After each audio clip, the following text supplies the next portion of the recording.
안녕하세요. 주님과 함께하는 교회 미디어 선교 방송에서 매주 토요일마다 보내드리는 교회 아재들의 수다방 시간이 돌아왔습니다.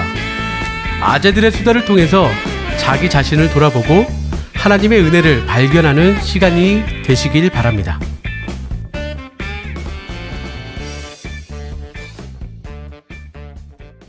토요일 교회 아재들의 수다방 세 번째 시간이 돌아왔습니다.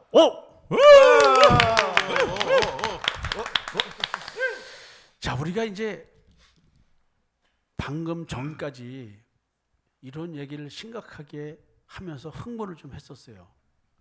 그 인본주의적 설교를 들으면서 우리가 느껴지는 어떤 그런 이 땅에서의 소망을 얻는 것, 뭐 이런 얘기들, 참 유명하신 분의 설교를 들으면서 우리가 이제 그런 얘기를 했어요.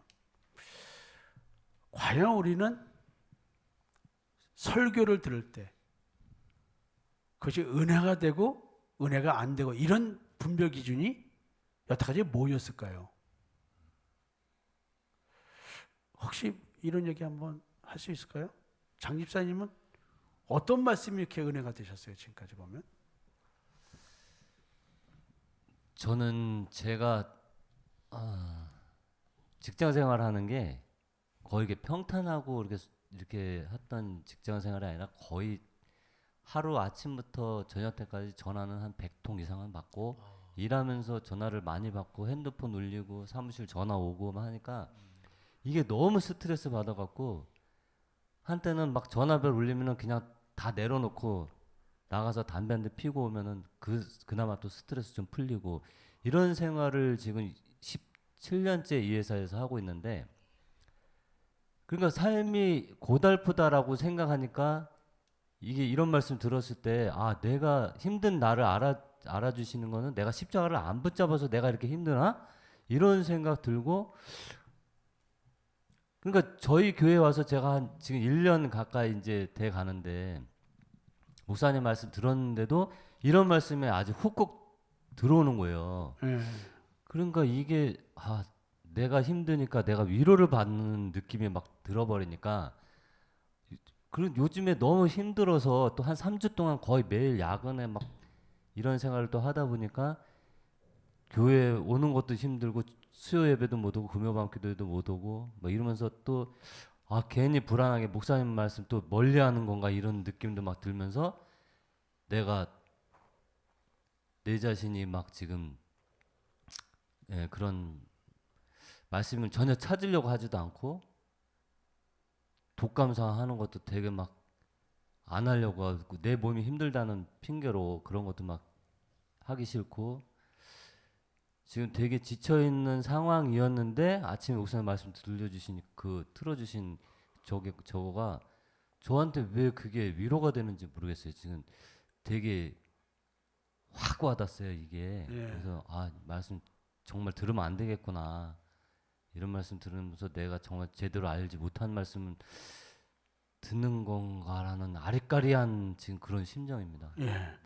그게 이제 우리가 신앙생활할 때 우리 아내들을 한번 보자고요. 우리 집사람은 거의 그런 적은 없는데 군대 생활하다 보니까 그럴 여유가 없었는데, 이제 많이 한 곳에 오래 계시는 분들은 흔히 말하면 컬컬하면 또 뭔가 문제가 있으면 해결받기를 바랄 때는 어디를 가요? 기도원. 그 다음에 교회 기도실에서 또 목 놓아 울면서 또는 울부짖으면서 또는 내가 간절히 원하는 것이 이것이니까 하나님 이것만 들어주시면 제가 하나님 앞에 헌신하겠습니다. 또 이런 또 자기 또 생명을 담보로 인생을 담보로 또 쇼부를 치잖아요. 하나님과 딜하려고 하죠. 그러다 그것이 문제가 풀어지고 하면 또 우리는 또 하나님께 감사드리고 또 헌신하고 막 그러잖아요. 이제 50대에 온 분들이 이제 하나님 앞에 더욱더 갈 수밖에 없는 이유는 이제 직장을 관둘 때가 얼마 안 남았잖아요.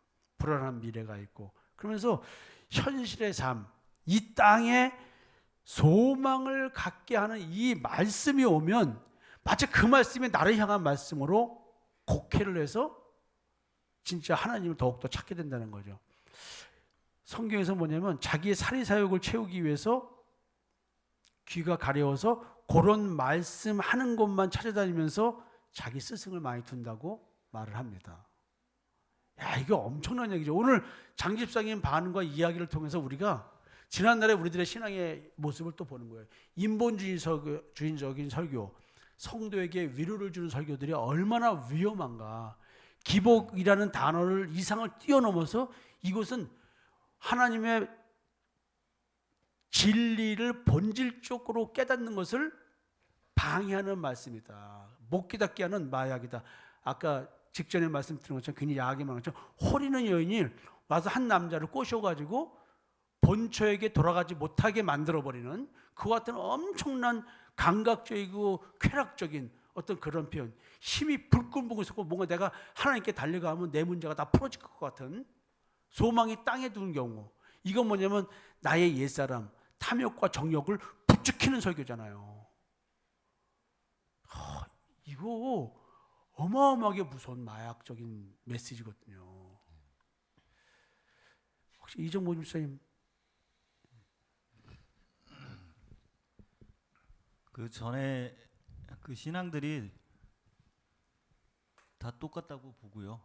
그리고 저 자신은 올바른 방향으로 그렇게 신앙생활을 해오고 있었다고 자부하고 또 확신하고 있었기 때문에 더 충격적일 수밖에 없다고 생각을 하는데, 말씀을 들어보면은 100% 맞아요. 성 목사님의 그 설교 말씀이 100% 맞는데, 근데 얼마 전까지만 해도 되게 거슬리고 다른 방법이 분명히 있는데 그 방법만일까? 근데 저번 때 말씀을 나누면서 부활에 대해서 생각을 해봤는데, 제가 정말 부활에 대해서 몸부림치듯이 그거를 붙잡고 있었나, 천국과 구원과 그 문제들에 대해서. 근데 말씀을 들어보니까 부활의 소망이 있는 사람은 지금 내가 팔팔하게 살아있으면 그 소망은 없을 것 같아요. 네. 그냥 정말 내가 꼼짝 못하고 죽어 있어야 살고 싶다, 부활하고 싶다, 그런 생각이 들 것 같은 생각이 들어서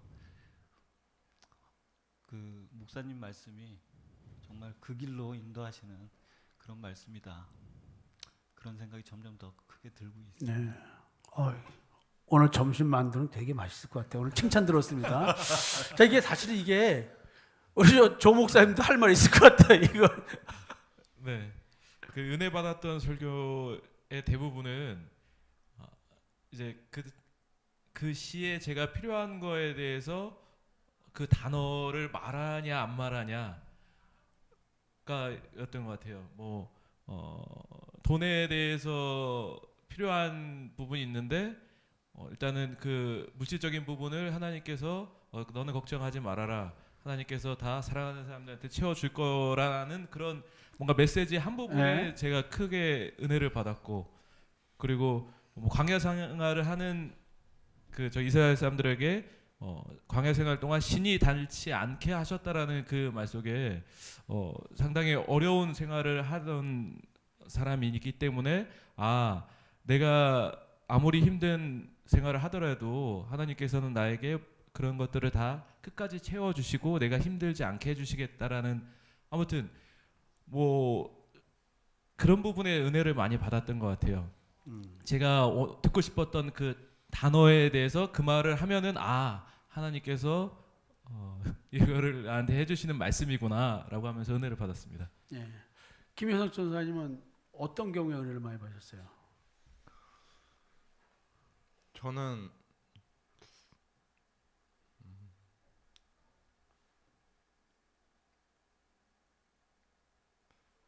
그냥 삶에 대해서 좀 내가 있는 상황에 처한 상황에 대해서 좀 도피하고 싶었던 마음이 되게 컸어요. 현실 도피. 그렇다 보니까 뭐 물질적인 것도 포함되어 있긴 한데 좀 되게 잘 살아보자고 했던 생각들이 너무나 많이 컸기 때문에 너가 열심을 내서 이걸 하면 네가 원하는 바를 이룰 수 있을 거야, 뭐 이런 설교 것들이 많잖아요. 그렇기 때문에 거기에 대해서 많은 도전이나 그 힘을 얻었던 것 같아요. 아, 내가 조금만 하면 이렇게 변하겠지, 내 삶이 바뀌겠지, 이런 부분들이 참 많이 컸습니다. 우리 이종선 전사님은? 예, 저도 지난 과거를 생각해 보니까요. 저도 마찬가지로 저의 그 경쟁력이나 이런 거를 키우는 게 아닌 오로지 그냥 하나님 예수님만 믿고 교회만 잘 나가고 또 말씀만 잘 들으면 어떻게든 세상에서 더 남들보다 더 잘 먹고 잘 살게 되는 그런 착각 속에 좀 빠진 것 같았어요. 왜냐하면은 나의 현실을 잊어버린 채, 나의 현실을 잊어버린 내가 더 노력하고 이렇게 해야 되는데도 불구하고 이 교회에 나와서 목사님 말씀 잘 듣고 또 이렇게 하다 보면 현실을 잃어버리는 위로의 말씀이 되더라고요. 이게. 예, 그래서 지난 과거에 돌이켜 보면은 그런 또 기복적인 신앙의 대부분이 아니었나 이런 생각이 들었습니다. 우리 김광수 집사님은? 저는 그동안 은혜가 됐던 말씀은 내 감정을 만지는, 내 감정에 반응하는, 그래서 그런 설교들을 많이 은혜를 받았던 것 같아요. 눈물이 나고 또 나의 그 상황, 처해져 있는 상황들을 어떻게 좀 목사님 잘 더 알지 하면서 그런 부분을 은혜 받고 저 목사님 실력이 대단하다, 어떻게 알았나, 그리고 그 감정을 만지지 않는 그런 설교는 실력이 없다 이렇게 판단하고 그랬던 것 같습니다. 근데 아까 설교를 잠깐 들었을 때 마음이 되게 아프더라고요. 마음이 굉장히 위험한 설교이고 마음이 거기에 따라가는 많은 사람들을 자기가 듣고 싶은 설교를 듣고 싶은, 그래서 마음이 되게 좀 슬프고 아프더라고요. 참 이게 1980년대 이후로 대한민국이 경제적으로 성장을 많이 하면서 이제 교회도 건축붐이 굉장히 많이 일었잖아요. 그리고 기독교가 급성장하는 계기가 되죠. 근데 거기 가만히 보면 거기에 그 현실에 대한 이 땅의 소망을 갖고 살게 하는 흔히 우리가 말하는 기복적인 것 또는 인본주의인 것, 또 나의 척박한 삶에 노력하는 삶에 희망적으로 주는 그런 메시지들이 굉장히 많아졌다는 것 같아요. 그러니까 뭐든지 믿는 자에게 능치 못할 일이 어디 있느냐. 그래서 긍정적 사고방식, 자기 확신, 자기 암시, 긍정적 사고방식 이런 식의 들이 믿음이라는 용어를 쓰고, 근데 실제 믿음은 그런 믿음이 아닌데 그 유사 단어를 써가지고 마치 심리적인 어떤 자기 긍정의 효과를 만들어내는 이런 것들이 믿음인 양, 바라는 것의 실상이요 보이지 않는 것의 증거니라고 할 때 바라는 것의 실상, 네가 원하는 것이 있어? 소망하는 것이 있어? 그러면 그것이 이루어질 거야. 뭐가? 믿음이. 이렇게 말해버리니까 이건 성경적이지 않은데 이렇게 말하는 세계 최고의 목사님 계셨단 말이에요. 근데 많은 분들은 세계 최고의 목사님이기 때문에 그 믿음이 믿음인 줄 알았다고 우리가. 근데 성경 어디 봐도 그 믿음은 아니었거든 사실은. 근데 우리는 왜 그런 말씀들 속에 은혜를 받고 아멘하고 마치 열광하게 되느냐는 거지. 그런 설교. 오늘도 이런 설교를 아까 장 집사님 말한 것처럼 지금 굉장히 고단스러운 삶 속에서 그런 희망적인 메시지를 들으니까 마치 확 빨려가고 뭔가 힘을 얻는다는 느낌이 온다잖아요. 마치 지금 죽어가고 있는 옛사람이 갑자기 세상에 단비를 만났냐 막 혀를 막 하면서 물 한 방울 빨아먹으려고 그런 것처럼 아까 그런 표현이잖아요. 그죠? 이게 영적인 거잖아요. 이게 지금 이 참 참 이루시려 말하기 어려운 이런 신앙적인 우리들의 현상이었고, 과거에 우리가 추구했던 신앙적 모습들이 이제 그래도 다행히 이제 와서 이런 분별력이 생기고 진짜 하나님을 믿는 것이 무엇인지에 대한 것들을 우리 스스로가 궁금증을 갖고 내 신앙이 진짜 올바로 가고 있는 것인가 이런 의문들을 이제 스스로에게 질문을 던지기 시작했잖아요. 우리가 이제 그런 답들을 같이 이제 찾아가는 거라. 성상모의 구원, 여러분 각자의 구원, 이 문제들이 하나님의 말씀을 공통적으로 놓고 이 말씀은 이런 뜻이더라. 이것이 십자가로 우리를 어떻게 인도하고 십자가에서 우리를 주님과 함께 주께서 어떻게 거듭나게 주님이 부활하신 것처럼 다시 살게 하는 주님의 부활과 동참한 자가 되어서 나머지 육신의 삶을 남은 예수 그리스도의 십자가의 고난을 내 인생에 채우는 것. 이게 얼마나 어려운 얘기예요. 예수 믿으면 행복이 되는 줄 알았더니 불행의 시작이잖아요. 그리고 행복은 어디서 얻는 거예요? 천국에서. 그리고 이미 그 미래에 있을 그 천국의 이야기는 오늘 내 마음속에서 이루어져 가는 것이고, 야, 이거의 실체를 말하고 이거 깨닫는 것이 쉬운 거냐고요. 참 어렵잖아요. 자, 이제 이렇게 한번 심각한 얘기를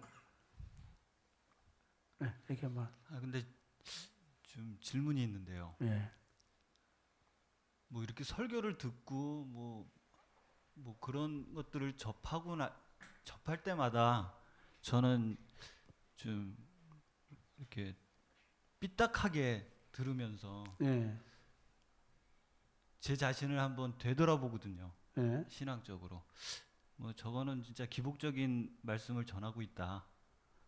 그러면서 받아들이지만 그러면서 뭐 저는 깨어 있다고 보면서 그거에 대해서 신앙생활을 잘하고 있다고 그렇게 자평을 하는데 결국 이렇게 시간이 지나고 보면은 거기에 이렇게 또 그냥 물들어 있죠. 빨려 들어가서 그렇죠.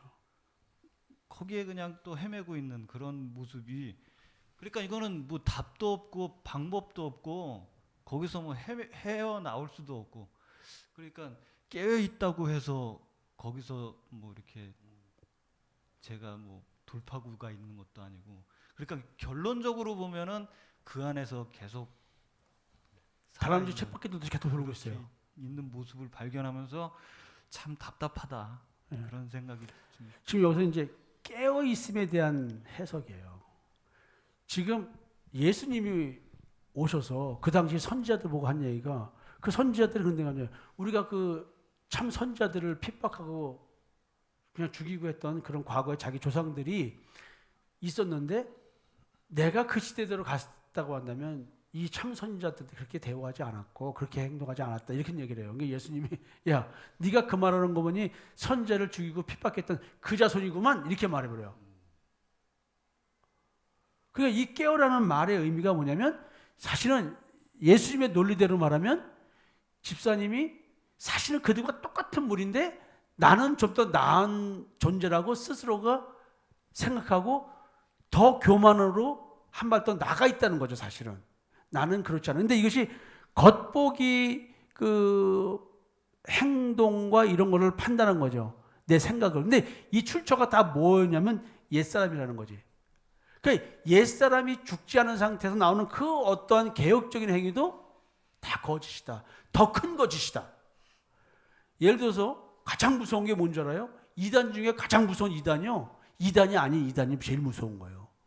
정통 교단에서 정통 교리를 가르치는데 거기에 성령의 생명, 예수 그리스도의 보혈의 피가 흐르지 않고 글자대로 교리를 알고 사람의 지혜로 믿음을 만들어내서 행위로 빠져나가는 것. 이게 바울이 가장 걱정한, 믿음이 사람의 지혜에 있지 않냐고 하나님의 능력에 있게 하려 합니다. 이걸 증명하기 위해서, 이걸 깨닫게 하기 위해서 자기가 성령의 역사에 의해서만 깨달아지고 일어난 것만 가지고 말한다는 거 아닙니까? 이게 엄청나는데 이건 글자가 성경에 써 있어도 이 말이 뭔지는 모르는 거예요. 이게 굉장히 무서운 겁니다. 깨어 있다는 말의 의미는 빛빛 주인부터 시작되는 겁니다. 깨어 있으라. 너 자신이 어떤 존재인지부터 깨달아라. 혼돈과 공허와 흑암이 깊은 땅, 그 마음이 너다. 그 마음이 그렇다는 것을 깨닫게 해주는 것이 창조의 시작이다. 이 얘기를 하는 거예요. 바울이 이걸 깨달은 거예요. 그 율법주의자가, 율법의 대가가. 자, 그러면 여기서 한번 우리가 또 우리 가정으로 한번 돌아가 보죠. 그럼 내 아내는 어떤 신앙생활을 하고 있을까요? 저도 집사람이 어려울 때 맨날 여보 자기도 좀 기도 좀 해. 왜? 기도해서 좀 현실의 문제 좀 풀어달라고 기도하라는 거지. 그럼 나 알았어. 그럼 기도를 안 하는 거야. 그러면서 뭐라면 여보 지금 우리 잘 집이 조금이라도 있잖아. 그래도 먹을 거 옛날처럼 잘 못 먹어도 그래도 하나님께서 연금 조금이라도 있어서 그냥 먹고 사는데 그래도 그냥 먹잖아. 그냥 쌀밥에 김치는 먹잖아. 차 그래도 그런 적 끌고 있잖아.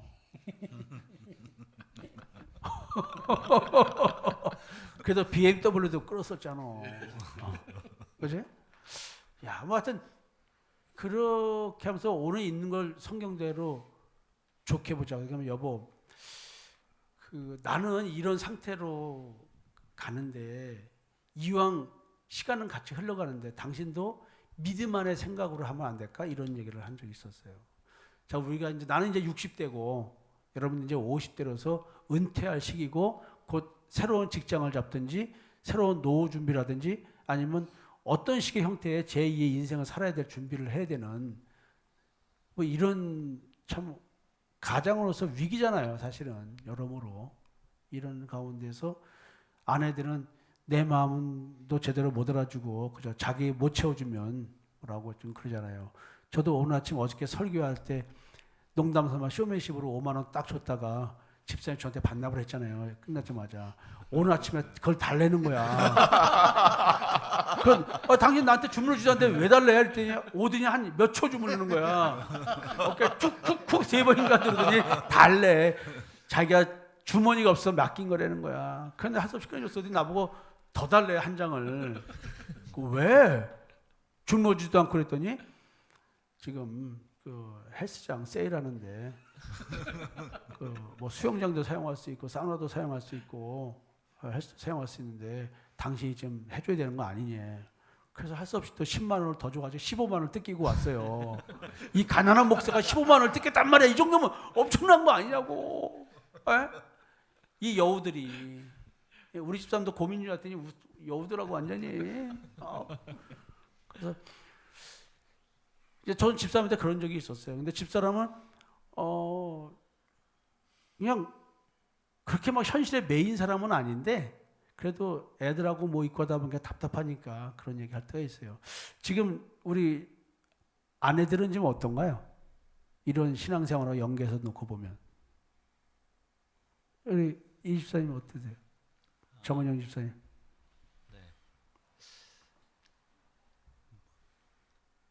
하여튼간 관계는 옛날 같은 그런 관계는 아닌 게 확실하고요. 그러니까 예.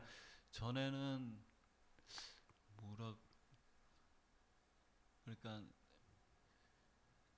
솔직히 자기 필요, 예. 예, 자기가 필요할 때는 내 시간이 필요하면 좀 어디 가 있었으면 하고 그리고 내가 좀 심심하면 같이 좀 어디 좀 다녔으면 하고 뭐 그런 정도의 관계였고 그리고 또 여기 와가지고 새로운 신앙을 시작하면서 자기 죄에 대해서 보게 되고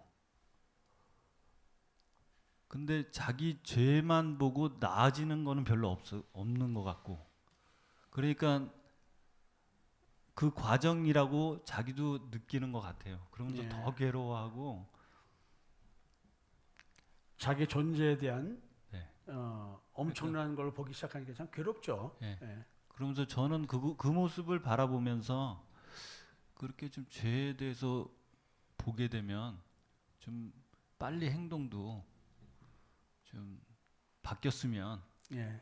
근데 솔직히 새 사람이 시작됐다고 해서 그 옛 사람이 확 없어지거나 새 사람은 조그맣게 시작됐는데 그 큰 옛 사람이 뭐 힘을 잃으려면 얼마나 큰 고통과 또 시간이 또 있다고 생각을 해요. 그래서 그 전에 있던 그런 겉도는 그런 관계가 정말 이제 예수님 안에서 정말 새로운 관계가 됐으면 정말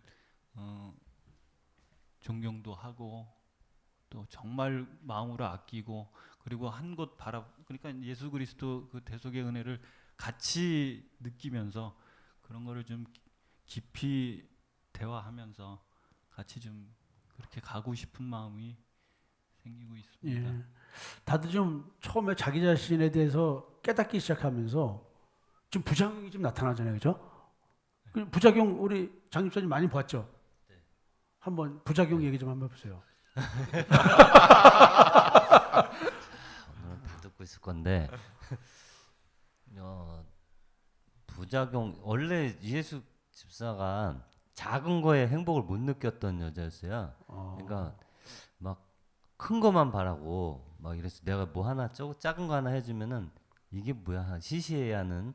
그래서 야 세상에 너같이 작은 거에 행복을 못 느끼는 사람이 또 있을까. 그래서 제가 되게 그거 불만이 많았었는데 지금은 또 그런 거 없어졌어요. 그 부작용이 아니잖아요. 이제는 괜찮지. 예. 이제는 지금 괜찮고 또 많이 힘들어도 했죠. 예. 예, 최근에 와서는 뭐 엄청 막 울기도 하고 샤워하면서 예, 막 물 틀어놓고 막 통곡하고 울고 예, 그랬더니. 예, 괴물 같은 소리도 내면서 막 그래서 뭐 왜 저래 막 저 혼자 얘도 동영이도 걱정하고 막 그러는 거예요. 엄마가 저러니까. 그러니까 고3인데 얘가. 그래서 근데 그게 자기를 죽여가는 그 과정이다라고 생각은 이제는 들어요. 그때는 한 미쳤나 이런 생각 들었다가 이제는 그런 생각 드니까 안쓰럽기도 하고 아 저렇게 해서 자기를 죽여가는구나. 근데도 아직 덜 죽었다고도 말도 하면서 또 문득문득 그 옛사람이 나오잖아요. 그러면 또 아이고 아직 멀었구만 또 나 혼자 또 그렇게 또 판단을 또 하고 정작 그 아내의 그런 잘못된 모습들은 제가 지적을 다 하면서 저에 대해서는 생각을 안 하고 아직도 그러고 있지 않나. 그래서 저는 아내한테 위로를 듣고 싶어 하는 것 같아요. 되게 그렇죠. 위로. 예, 내가 힘들고 회사에서 막 지치고 힘들어서 막 파김치 돼서 들어오면은 거기에 대해서 이제 아유 뭐 고생했다 뭐 힘들었지라 이런 위로를 받았으면 좋겠는데 소 닭보듯 하거든요. 그거 왔어? 뭐 이런 말도 잘 안 해. 그러니까 그런 위로를 좀 해줬으면.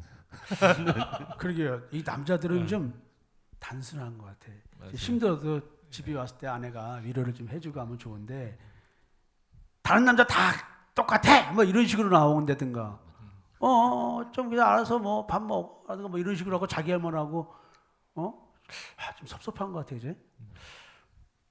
뭐 조 목사님도 네. 섭섭한 거 많잖아요. 섭섭한 거가 많았죠. 예. 요즘 잘 해결돼 가고 있어요? 예, 잘 해결돼 가고 있고요. 그리고 또 예, 또 저를 보니까 사실은 그게 큰 문제도 아니었는데 예, 저 스스로 큰 문제로 생각을 하고 이제 반응을 하고 있지 않았나라는 생각이 요즘에 많이 들고 있습니다. 이어서 이제 저희 와이프의 신앙을 보면서 느꼈던 부분을 잠깐 얘기하고 싶은데 이제 예전에 목사님께서 저희 둘 이제 연애할 때부터 많이 이렇게 관리를 해주시고 또 조언을 많이 해주셔가지고 이제 자원이 스스로가 되든 안 되든 본인의 잘못을 보려고 하면서 되게 많이 힘들어했었거든요. 근데 이제 어느 정도 시간이 지나고 이제 자원이가 이제 그냥 율법적으로 본인한테 잘못을 돌리는 게 아니라 실질적으로 본인에 대해서 되게 괴로워하는 모습을 제가 봤어요.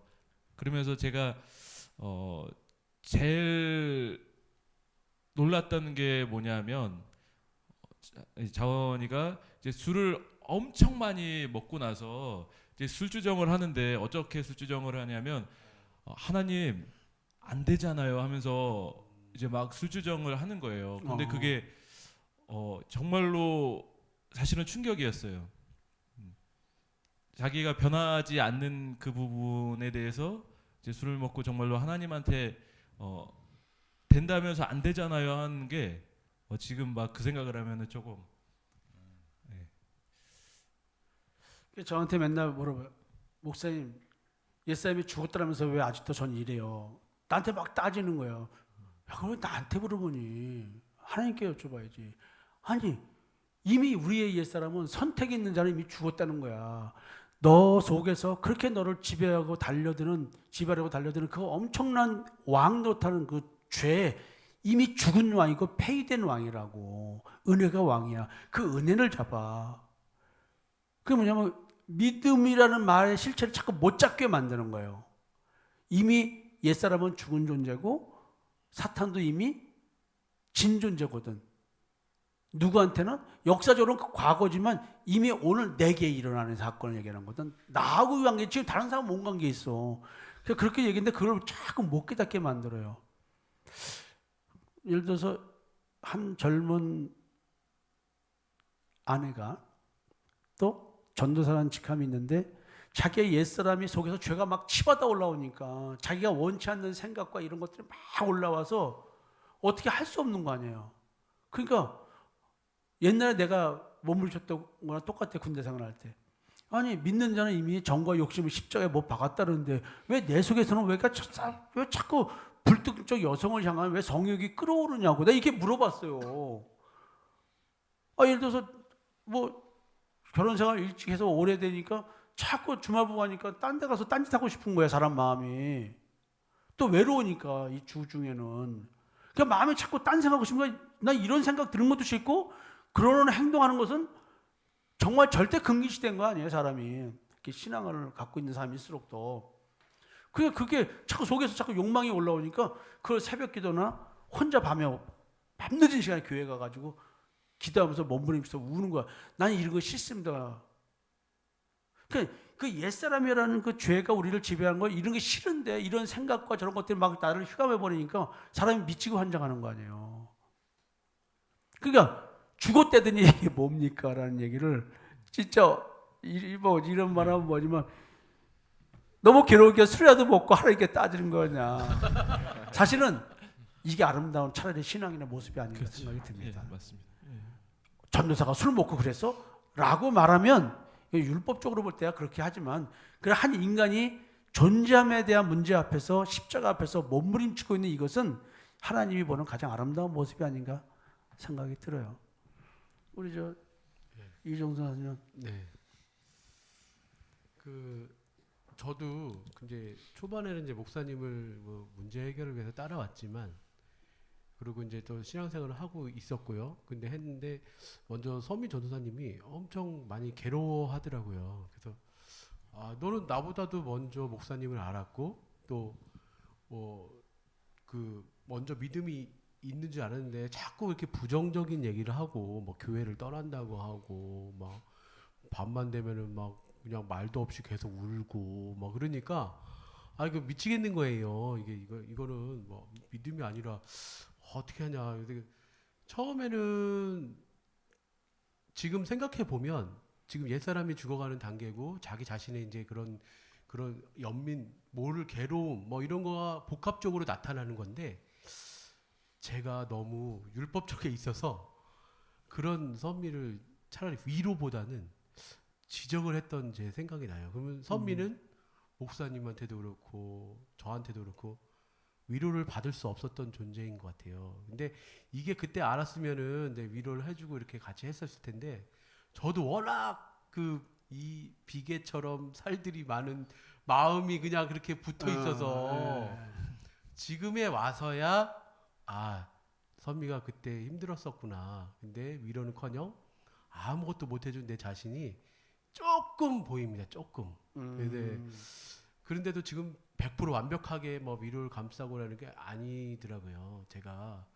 그래서 이제 희한한 게 그런 모습을 봤음에도 이제 나는 그런 존재라는 걸 알면서도 또 대화 중에 은연 중에 또 저와 또 다른 그런 또 모습들이 나타나니까 그러니까 쉽게 말하자면은 뭐 선미가 약간 위로를 받을 말거나 뭐 장난으로 해서 이렇게 그 애교를 많이 부리는데 저는 약간 무뚝뚝하게 한다든가 이런 식으로 그 저도 모르게 그냥 이렇게 무시 빵 안아종 하는데 안 안아주고 뭐야 그래서 막 그러면 그러니까 이게 나름대로 이제 우리 그 부부만의 이런 이제 그런 그 이제 약간 좀 닭살 행각이랄까요 집에서 하는데 이제는 좀 많이 좀 고쳐지긴 했는데도 저도 모르게 이제 그 순간순간 톡톡 뭐야 뭐 이런 식으로 막 나올 때가 있어요. 있는데 아직도 나는 그 같이 신앙생활을 하고 또 같이 한 부부가 믿음이 돼서 이제 나간다 생각했지만 나만 알았구나. 나만 힘들다고 생각하고 저만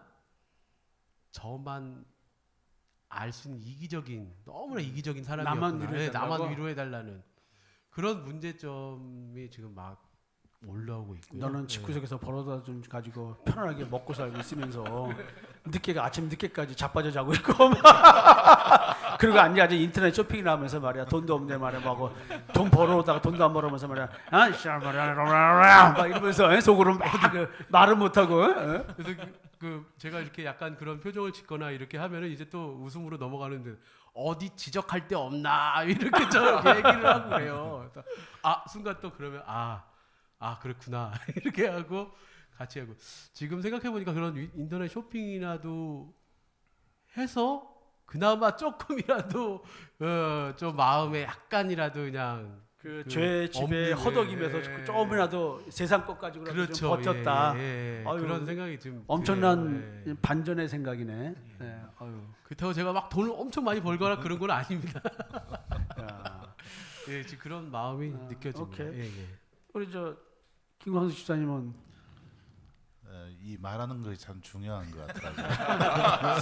다들 오늘은 단어를 쓰는 단어를 굉장히 조심하는 것 같아. 맞아요. 네. 지난번에 뭐 자기는 비싼 거 있고 뭐 했다고 민정 선생님이 바로 연락 온 거 아니야? 저희 박 전도사는 문제가 없는 것 같아요. 야, 이 정치 멘트부터 시작하네요. 예. 이게 좀 다른 부부들하고 좀 듣고 있는데 좀 이해가 좀 와닿지가 않네요. 그래서 제가 지금까지 결혼 생활한 중에 지금이 가장 행복한 것 같아요. 그 예전에 돌아보면 이게 어떤 일이 있거나 이게 주로 이제 일이라는 것은 어떤 사건이라는 것은 이제 가정에 뭐 제가 이제 프리랜서를 하니까 프리랜서가 이제 중단되거나 뭐 이런 것들이죠. 이러면은 같이 기도하자. 뭐 새벽 예배 아껴도 안 했던 사람이 새벽 예배 하자, 금식 기도하자 이렇게 말하면 박 전도사는 같이 하는 사람이 아니었어요. 당신은 당신이 알아서 해. 그러면 이 앞주에 말한 것처럼 큰 산이 가로막히는 거. 그러니까 가정의 생활은 남편이 책임져야지 왜 나를 끼어들어? 나는 다른 사람들만 기도하는 사람이야. 이런 식으로 거룩하게 좀 보였거든요. 그래서 이 사람은 내가 또 이렇게 너무 약한 모습을 이렇게 가정에 돈 없는 인본주의를 이렇게 요구했나? 그러면서 계속 그런 내 속이 좀 쫄아드는 느낌이었어요.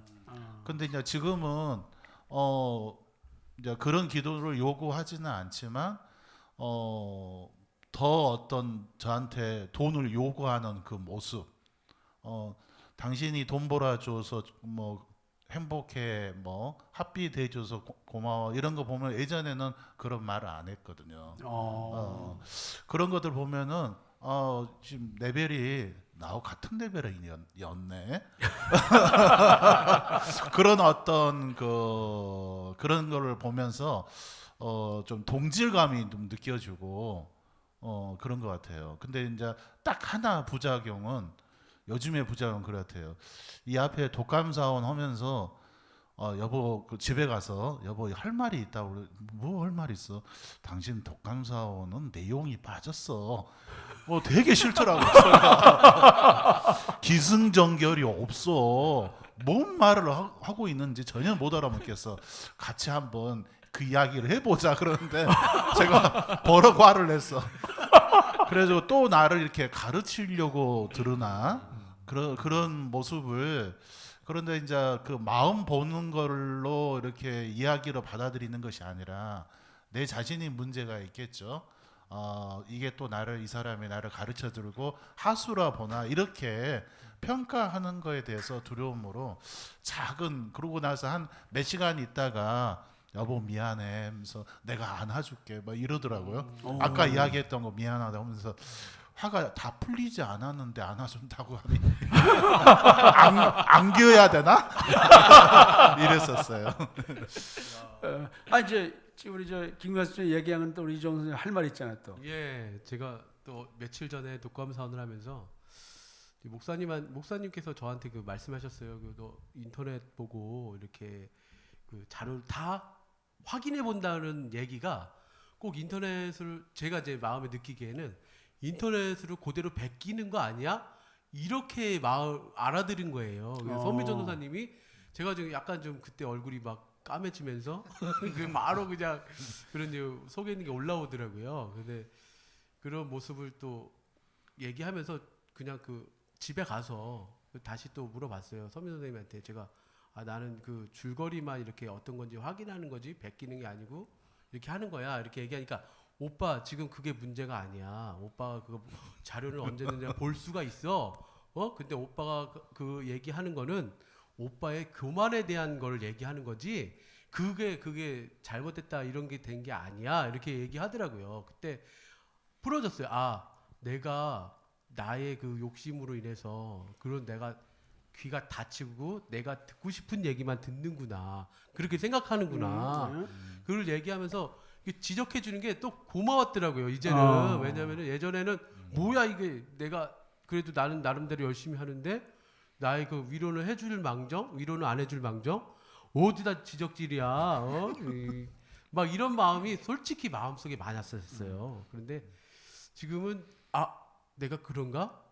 이렇게 해서 그때보다는 지금은 조금 그 뭐랄까 좀 그 마음이 좀 달라지긴 시작했어요. 또 여기 조 목사님도 할 얘기 있거든요. 네. 그 칼 같은 또 우리 민자원 전사님이 또 가만히 있을 리가 없죠. 그렇죠. 제가 제일 듣기 싫어하는 말이 그거거든요. 신앙이 잘못됐다는 말.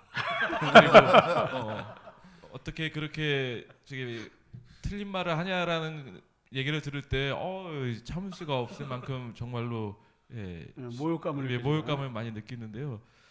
자원전도사님이 평범하게 얘기하는 스타일은 아닙니다. 네, 어느 정도 이렇게 마치 같은 길을 가도 이렇게 돌아서 좋게 좋게 얘기를 하면 되지 않을까라는 생각을 내심 갖고 있지만 자원전도사님은 그게 아니에요. 무조건 지름길 스타일이에요. 그냥 무조건 그냥 질르고 막 네, 그렇기 때문에 사실은 듣자마자는 화부터가 나요. 그런데 또 생각해 보면은 다 맞는 말이거든요. 예.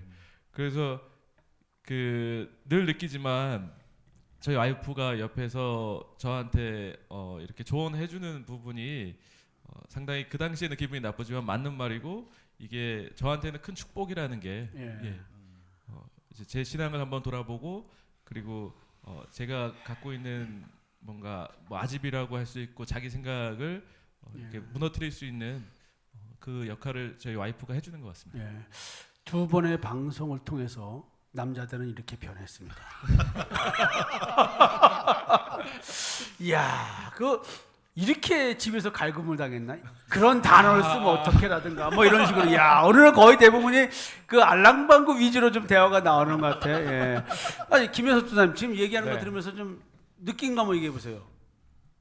같이 한 공간 안에서 이 신앙생활을 한다는 게 이만큼 이토록 중요하구나. 그래도 이해해 줄 수 있고 보듬어 줄 수 있고 품어 줄 수 있고 내가 경험한 것을 이 사람도 같이 깨달아 가고 있는 과정들이 한마디 던져도 더 위로가 될 수 있는 말들, 참 부러운 생각이 많이 들어요. 나는 언제쯤 내가 이 과정을 겪고 난 다음에 이제 겪게 될 나도 이렇게 품어줘야 되는 사람을 이제 만나지 않을까? 그러니까 중간에 얘기하시는 걸 들으면서 이런 생각이 들더라고요. 참 많이 부럽죠. 예. 하나님 저는 언제 되나요? 뭐 이런 생각도 들고 예. 아 그만 외롭고 싶은데 언제까지 이래야 되나요? 그냥 얘기 들으면서 이런 물음표를 좀 던져봤어요. 오케이. 속으로. 그 다 준비됐으니까 몸만 들어오면 됩니다.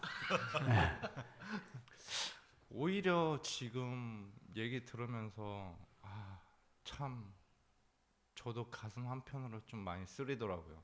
제 모습을 보니까. 근데 언제가 될진 모르겠지만 뭐 이것도 제 뜻대로 되는 것도 아니잖아요. 예. 공개 구원을 한번 해주세요. 공개 구원이라고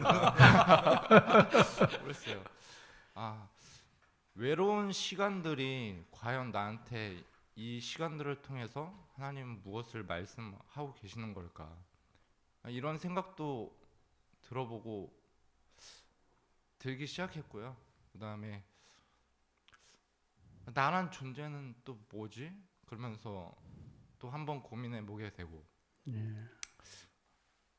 요즘 좀 그 노래 가사 속에 좀 찾아보면서 과거의 내가 어떤 모습이었나 또 생각해보고 또 저를 또 되돌아보는 또 이런 시간들을 갖고 있어요.